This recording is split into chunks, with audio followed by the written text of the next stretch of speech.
action. All right. What's up, Secoya Nation? This is Dr. Shilling bringing this week's Wednesday Wellness Minutes, and we are super excited to bring you this week's edition to talk to you about the ketogenic diet. It's a often misunderstood concept to the extent that I wanted to make some notes to actually make sure I cover some serious points so you understand what it is and all the different points about it. Generally speaking, the ketogenic diet was developed by different physicians, most notably at the Mayo Clinic here in Minnesota, to help people with epilepsy, to decrease the volatility in the brain and calm down the sugar overload that can happen in the brain. So they were able to calm down these neurological seizures-like symptoms for epileptic patients and other people as well by decreasing the blood sugar levels. So you want to keep that in mind as far as a historical context, if you will. Originally, the hardcore keto is like 20 grams of carbs or less a day, and that is pretty oppressive for no matter who you are. If you eat any vegetables, you pretty much can hit that pretty quick. Later on, they started moderating it a little bit to make sure people were getting enough carbs. So you could, generally speaking, 50 grams of carbs a day is the recommendation. You want to get those from green leafy vegetables and your healthy complex starches and things like Yukon Gold potatoes and yams and things like that. But you want to understand that it can be very helpful for a lot of people.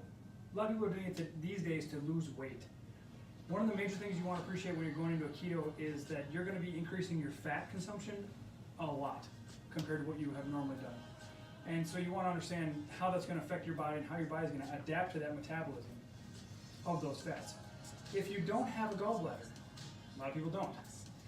If you don't have one that's functioning very well, the ketogenic diet can be very problematic for you from a digestive standpoint. Bye, Amelia. Bye. So just keep in mind that you want to make sure your gallbladder is functioning very well. If you start doing a keto and you're getting a lot of burping, belching, nausea even, pushback after you've eaten, you want to understand that you're probably going to want to support it. We use Gallbladder Plus or Gallbladder ND, things like that to help support the gallbladder. If you need to do a flush, we have instructions on how to do a flush. Very easy to do. You basically load fats, which is part of what the keto ends up doing, but then you drop them and then you really flush out that gallbladder. So keep that in mind. We have the tools for that if you need help adapting to the ketogenic diet, because there's an adaptation period, which I'll get to in a second. One of the major helpful parts about this is it balances your blood sugar. If you understand that blood sugar is probably the leading cause of any illness in our lives these days, then you're going to understand that even if you live a modified ketogenic diet, which is what I personally do, a modified ketogenic diet, using high levels of fat, high levels of protein, a lot of green leafy vegetables, and some starches, that's what I found is the best mix for me. That's what we developed here is the Vitality Food Guide, if you've heard me speak about it before. So some variation of having higher fats and lower carbs is going to be good for you, especially avoiding the refined carbs, added sugars, and things like that.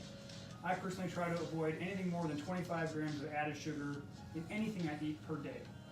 The biggest culprit for me is if I eat a bar, like a Pro bar or some type of bar that has added sugar in it, something that's date-based, things like that. That's where you're going to get most of it. If you're eating plants, so my basic motto is if you can go out in the field and pull it out of the ground, or if you can go out there and shoot it with a bow and arrow, pretty much you can consume anything.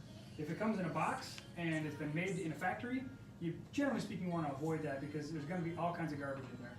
And just as a public service announcement, anything that on the package, I was talking to a patient about this the other day, anything that has a label claim on it says something free or heart healthy or diabetes association approved, you want to run from all that stuff.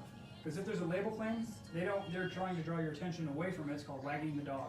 They're trying to draw your attention away from what's actually in there that's not good for you, and putting something on the label that says, look, it's so fine, it's fantastic, you should buy 10 of them. Okay, so just keep that in mind. As I mentioned before, the adaptation process can last anywhere from 1 to 2 weeks.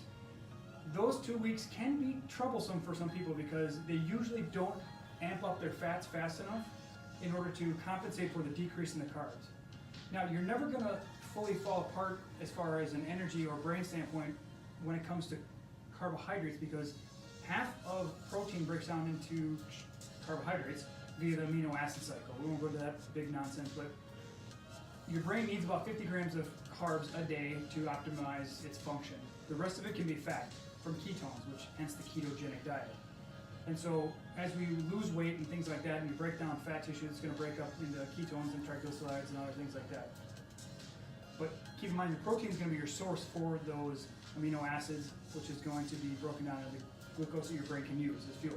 Your brain will work optimally on a fat-based diet, on a keto-based diet. So I personally eat an avocado, pretty much an avocado in the morning and an avocado at lunch. I personally have found that living by the Vitality Food Guide and restricting my intense amounts of fat and protein at night, I'm able to decrease the stress on my digestive system, which then allows me to sleep better, right? So the Vitality Food Guide is usually really good because it's a modified keto and it keeps your blood sugar low, right, all day long. So you don't want to put a bunch of carbs into the system in the morning because you still have your muscles and your liver full of glycogen from the day before.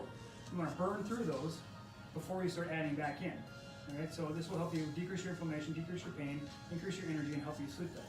So keep that in mind, whether you're doing keto and or what we do is the modified Vitality Food Guide, that's where you want to go with that. We don't need to go into all the nerdy things of how many ketones you should have in your urine and in your blood and things like that, but one of the things you want to appreciate is that if you don't have proper insulin balance, which most people with metabolic syndrome, big bellies and things like that, they have insulin resistance all day long. Most people in this country are either already diabetic or pre-diabetic. They just haven't received the diagnosis yet. They just haven't gone to the point where their labs are showing up under the gigantic bell-shaped curve with the medical world. They have to fall under certain ranges to be in or out of balance, and therefore most people are either pre or already diabetic. Therefore, the ketogenic diet can be very helpful for people who are diabetic and or pre-diabetic with metabolic syndrome. So moving forward, we want to understand that you're gonna need to amp up your fat levels pretty quick when you're on the keto because your brain is gonna have to switch its fuel source. It's been accustomed to being bombarded by sugars and your insulin levels have been high for so long, it's gonna feel a shift, and therefore you need that fuel back in there. So make sure you're keeping those fat levels high. And again, it can last up to 1 to 2 weeks, and that can be brain fog and lack of energy and all kinds of stuff that doesn't feel real good, but you got to stick with it. And one of the key points to take away from the ketogenic diet or anything you're going to attempt, you need to stick with it. It's not just a flash in the pan, it's a lifestyle. Like, think of it as a lifestyle. Don't throw the word diet out of the dictionary, get it out of your vernacular. Forget that's even part of your vocabulary, because diet implies in the back of your head it's something short term. Like, oh, I'll do the keto for a while, I'll lose some weight, blah blah blah. What usually happens ultimately is people end up gaining the weight back as a result of reverting back to their sugar cravings and things like that. If for some reason you feel like you cannot get over your sugar cravings and you are limited or feel controlled even by them, we can use QNRT to help that. We can balance your brain, balance the neurochemistry through that. In short, over here we're going to have what's called neurofeedback. It's going to be a tool we're going to be using to help modulate people's brain waves to get them into more calm states, helping them sleeping better and things like that. So stay tuned for that. That's just a tip that's coming down the pipeline. Let's just talk about a few of the benefits of ketogenic diet, or even the modified elimination diet, if you will. So reducing your appetite, reducing your fat storages. So most people think fat is your enemy, right? We all, I should say we all, there's some pretty young people these days. There are a lot of us who went through the fat-free food fad, right? Fat-free is the best, it's this and that, but what happened was they just jacked up the sugar. So as the scales tip, fat comes down, sugar goes up. It has to balance, okay? Because your brain needs a certain level of stimulation. So keep that in mind. Your fat storage will come down as you're doing the keto once you have optimized your body for fat burning. And it doesn't happen immediately. It's got to be a process, okay? So your body's got to adapt to it. But it's going to improve how your brain thinks. If you're not already familiar with this, cancer loves sugar. In fact, they diagnose cancer via what's called a PET scan. It's positron emission tomography, which is a fancy word of, they take these little sugar molecules and they put some radiation on it, and then they inject it in your blood, and then they put it in front of a screen and take a really, really powerful x-ray, and it shows up, where does it show up, right? If they find hot spots, that's generally speaking where quote-unquote cancer is, right? Your cancer is really, we'll get back to the basics, it's your own tissues that have gone rogue, right? The brain hasn't been able to kill them off, and they're just separating themselves from everything else. But sugar is used to diagnose cancer. So if you wanted to avoid cancer, what's a good thing to do? Get sugar out of your diet, okay? We don't need to go into statistics about how many pounds of sugar Americans eat a year. It's obscene, you can look it up on the internet. But just understand things like neurological disorders, as we mentioned before, epilepsy, people that are dealing with PCOS. Think about PCOS as an insulin issue, right? Fibrocystic breast, fibrocystic ovaries, ovarian, or rather endometriosis, things like that, think first blood sugar balance. Think hormones out of whack because my blood sugar is out of whack. Insulin is the king master hormone. If it is out of whack due to a bunch of carbs, it's going to mess everything up. So you're going to get PCOS and things like that. And if you adapt to a ketogenic diet, it's going to actually improve your physical athletic performance. Ketogenic diet is not geared ideally for those doing endurance. Like if someone's going to go out and run a soccer match, wouldn't recommend the ketogenic diet necessarily for them, and not a full-blown ketogenic diet, because they're going to burn through those stores of glycogen in their muscles and liver real quick. Okay, and the fat is really inefficient as far as that endurance.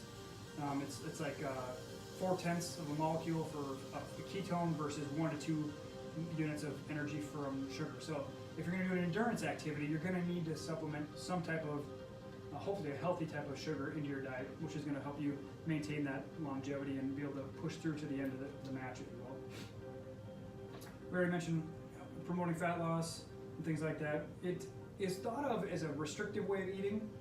Once you adapt to it, though, if it becomes a way of life, it's not that big a deal. You just have to understand it. That's why I recommend the Vitality Food Guide, because it is a modified keto, nothing full-blown, and you can enjoy your carbs at night, which is going to boost your serotonin, your feel-good hormones are going to get all nice and relaxed, and you go off to la-la land and sleep real well. So keep that in mind. That can be very helpful. Maximize performance. So just a couple key things here.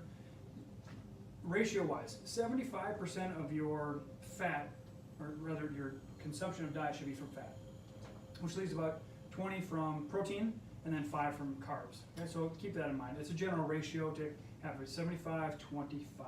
Okay, 75 fat, 20 from protein, which is going to give you the sugar that your brain needs, and then 5% from actual complex carbs like starches and things like that. That's really helpful.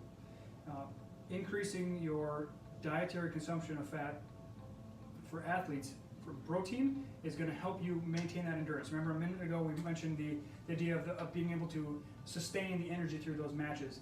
If you're an endurance athlete, maybe increase from 20 grams of protein, or 20% rather, up to 30. And then so drop your fat down by 10. Okay, so just balance that out. That's going to give you greater longevity as far as being able to get through those matches and things like that. In essence, if you're an athlete, endurance athlete, 3 grams of protein per kilogram of body weight is a general thing. Okay, so let's talk about some of the sources of good fats. Right, we don't just want to put anything in. You don't want to go get a bag of Doritos and, hey, look, I ate a bunch of fat. Fantastic, right? That's not going to do any good. Or a bag of Lay's potato chips. Butter, coconut oil, olive oil, avocados, nuts, fishes, and seeds. Fishes? I think you said fishes. Fish. All right, fish is good for you. Cold water, salmon, things like that. That's really good for you. In order to maintain your muscle balance, you're going to want to make sure your nitrogen's staying strong. So in order to maintain that, get your leafy greens in there. That's really good for you. That's going to help boost your sodium up. So if you need to help support, Premier Pink Salt is really good for balancing, or rather maintaining that sodium balance. And then the green leafy vegetables can be for the potassium and things like that. Fiber, if you're not eating a lot of roughage, right, plants and stuff like that, you're going to want to have some type of fiber source, because people can tend to get constipated or backed up, if you will, because they don't have enough things pushing it through. Think of fiber as like a bulldozer, and all the food you've digested, and then your bacteria in your gut is digested and it's processed and needs to get pushed out. That fiber is the battering ram, like push it all out. So keep that in mind. You want to make sure you're getting enough green leafy vegetables, and if you don't, then you're going to want to up your fiber levels. I don't recommend drinking coffee. Some people need stimulants in order to get their athletic performance up if they're not exercising between 3 and 5 in the afternoon. Some people recommend coffee, but caffeine in general is what is going to help maintain that athletic performance. And then magnesium is really important. Magnesium is involved in 300 different enzyme reactions in your body. It's the #1 mineral deficiency on the planet, so keep that in mind. But these are just some ideas to help you understand, kind of demystify the whole ketogenic. Is it a fad? Is it really good for you? Generally speaking, it can be good for you, and a lot of people will benefit from living on a modified keto or a full keto. What you don't want to start confusing is ketogenic versus ketoacidosis. Okay, ketosis versus ketoacidosis. Ketoacidosis is an actually acidic condition in your blood because of a lack of insulin, and that's what happens when people get into diabetes. So if you're concerned about that, if you're extremely overweight, I would not be concerned with dumping too many ketones in the bloodstream. People are usually in ketoacidosis because of metabolic imbalances and their insulin is just out of whack, right? It's just the cells of the pancreas just can't produce enough insulin to manage all the sugar, and it just finally gets worn out. So keep this in mind. Share this with your friends and family. Share this with people you think are considering the ketogenic diet or are already on it. It's really important. There's a ton of information out there as far as, is this good for me, is it bad for me, should I do it, should I not do it. Ultimately, what you should realize about food is it shouldn't make you feel any better or any worse. If you're understanding that food should be just keeping you feeling great, like this is, if this is great, you just want to feel here, right? Granted, you're going to go up and down a little bit, but you don't want anything that makes you feel, woo, I feel awesome, or oh my gosh, I feel like I want to go to bed, okay? So if you're getting the after lunch sags, you're also in your desk going, oh, something like that. It used to happen to me. I used to eat a half a plate of rice, half a plate of pasta. I used to eat granola bars and snacks, and I'd be in class and I'd just be falling asleep. And as soon as I started putting nuts in and taking carbs out, and that's when it clicked for me. That's when I said, oh, wow, I can stay awake and I'm actually sharper. So understand, as a baseline, your brain operates best on fat.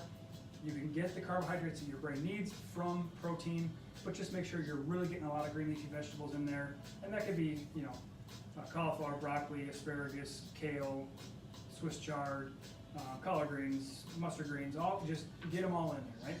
And if you don't like the taste, put them all in a blender, whip it up, throw maybe a teaspoon of honey in there, a little cayenne pepper, maybe some honey and even apple cider vinegar. Whip that up and just chug it down. It's going to taste funky, but get them in, right? It's going to help your microbiome too, because a lot of your blood sugar balance is dependent on your microbiome. So there's just a lot of intricacies about this, and everybody's needs are different. That's why people come here, because we use the kinesiology to give us the information we need to know about your body and what's going to be optimal for you. Right? For some reason, some people can handle a lot of undigested fibers and their gut biome works great. Other people, it just bloats them like a Zeppelin, right? You Goodyear blood, you're just bloating up here and it just feels horrible. So that's why we use the muscle testing to get that feedback and understand what your body needs and how we can help you the best. So let us know how we can help you. Share this with your friends and family. Give it a thumbs up. Let us know we're doing things that are helpful for you, helping demystify things that are just completely out there for you and a lot of misinformation. So post in the comments what we can do as far as educating you, what topics you want us to talk about, because we want this to be helpful for you. We want to make sure that you're getting the information you need to optimize your living. And we'll bring it to you every week happily, and we'll probably start expanding in other days of the week. It won't be called Wednesday Wellness Minutes. We'll figure out some different themes for it. But looking forward to seeing you guys next week. Take good care. Have a great night. See ya.